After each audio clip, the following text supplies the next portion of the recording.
जय माता दी दोस्तों, हर हर महादेव। स्वागत है आपका हमारे YouTube चैनल अभव्या वर्ल्ड में। दोस्तों, श्रावण मास के महात्म की कथा के क्रम को आगे बढ़ाते हुए आइए सुनते हैं श्रावण मास के महात्म की कथा का दूसरा अध्याय। ईश्वर बोले, हे महाभाग, आपने उचित बात कही है। हे ब्रह्मपुत्र, आप विनम्र, गुणी, श्रद्धालु तथा भक्ति संपन्न श्रोता हैं। हे अनग, आपने श्रावण मास के विषय में विनम्रतापूर्वक जो पूछा है उसे तथा जो नहीं पूछा है वह सब अत्यंत हर्ष और प्रेम के साथ मैं आपको बताऊंगा। द्वेष न करने वाला सबका प्रिय होता है और आप उसी प्रकार के विनम्र हैं, क्योंकि मैंने आपके अभिमानी पिता ब्रह्मा का 5वां मस्तक काट दिया था, तो भी आप उसे द्वेष भाग का त्याग कर मेरी शरण को प्राप्त हुए हैं। अतः हे तात, मैं आपको सब कुछ बताऊंगा, आप एकाग्रचित होकर सुनिए। हे योगिन, मनुष्य को चाहिए कि श्रावण मास में नियम पूर्वक नक्त व्रत करे और पूरे महीने भर प्रतिदिन रुद्राभिषेक करे। अपनी प्रत्येक प्रिय वस्तु का इस माह में त्याग कर देना चाहिए। पुष्पों, फलों, दांतों, तुलसी की मंजरी तथा तुलसी दलों और बेलपत्रों से शिव जी का पूजन करना चाहिए। 1 करोड़ शिवलिंग बनाना चाहिए और ब्राह्मणों को भोजन कराना चाहिए। महीने भर धारण पारण व्रत अथवा उपवास करना चाहिए। इस मास में मेरे लिए अत्यंत प्रीतिकर पंचामृताभिषेक करना चाहिए। इस मास में जो जो शुभ कर्म किया जाता है वह अनंत फल देने वाला होता है। हे मुनि, इस माह में भूमि पर सोए ब्रह्मचारी रहे और सत्य वचन बोले। इस मास को बिना व्रत के कभी व्यतीत नहीं करना चाहिए। फलाहार अथवा हविष्यान्न ग्रहण करना चाहिए। पत्ते पर भोजन करना चाहिए। व्रत करने वाले को चाहिए कि इस मास में शाक का पूर्ण रूप से परित्याग कर दे। हे मुनि श्रेष्ठ, इस माह में भक्ति युक्त होकर मनुष्य को किसी न किसी व्रत को अवश्य करना चाहिए। सदाचार परायण, भूमि पर शयन करने वाला, प्रातः स्नान करने वाला और जितेंद्रिय होकर मनुष्य को एकाग्र किए गए मन से प्रतिदिन पूजा करनी चाहिए।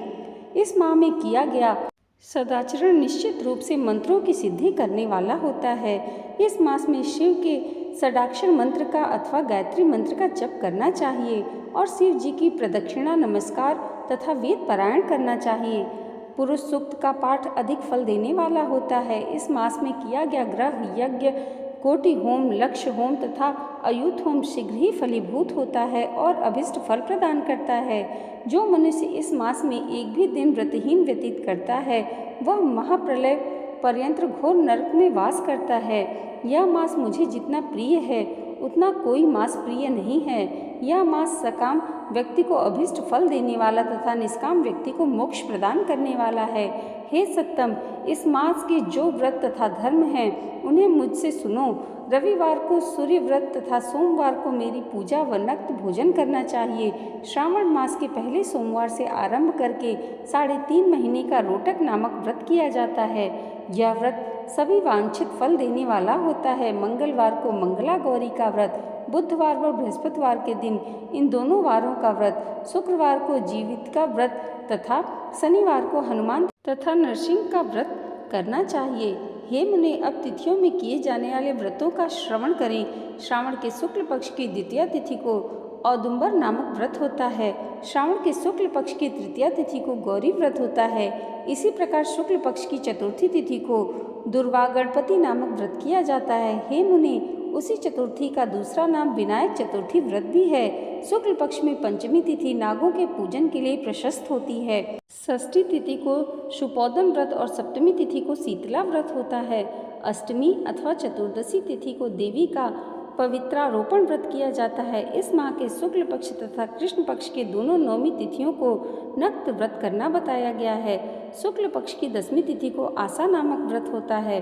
इस मास में दोनों पक्षों में दोनों एकादशी तिथियों को इस व्रत की कुछ और विशेषताएं मानी गई हैं। श्रावण मास के शुक्ल पक्ष की द्वादशी तिथि को श्री विष्णु का पवित्रारोपण व्रत बताया गया है। इस द्वादशी तिथि में भगवान श्रीधर की पूजा करके मनुष्य परम गति प्राप्त करता है।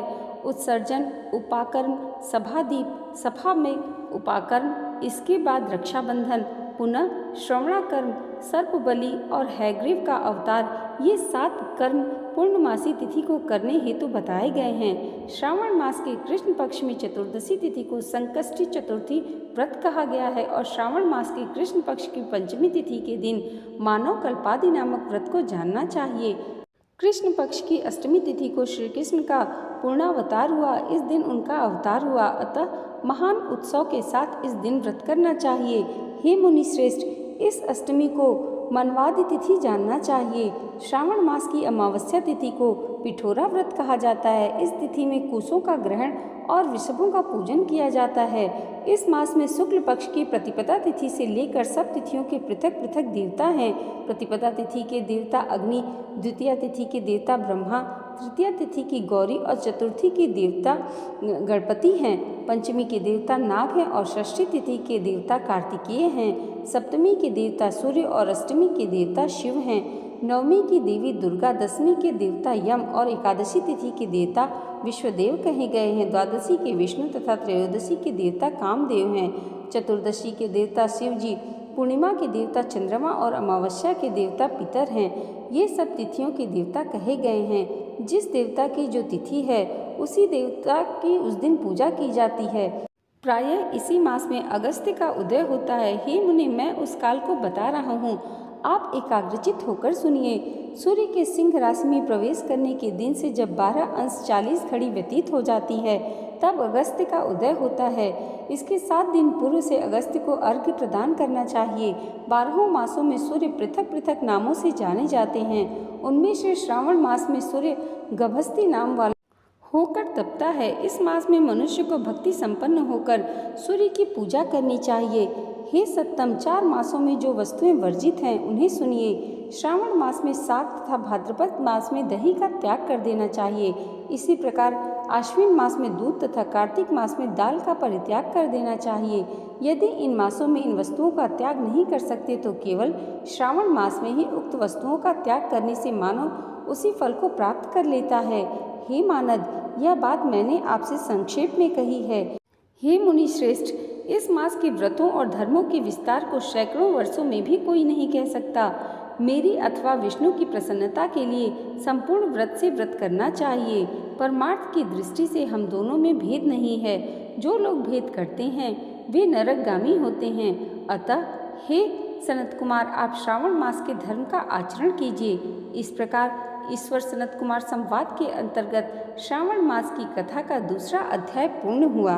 बोलिए भगवान भोलेनाथ की जय। दोस्तों, आज की ये वीडियो अगर आपको अच्छी लगी हो तो कमेंट बॉक्स में हर हर महादेव जरूर लिखिएगा और इसे लाइक और हमारे चैनल पर पहली बार आए हैं तो सब्सक्राइब करना मत भूलिएगा। भगवान भोलेनाथ और माता पार्वती की कृपा आप सबके जीवन पर सदैव ऐसे ही बनी रहे। इसी मंगल कामना के साथ मिलते हैं श्रावण मास की कथा के तीसरे अध्याय के साथ। तब तक के लिए जय माता दी, हर हर महादेव।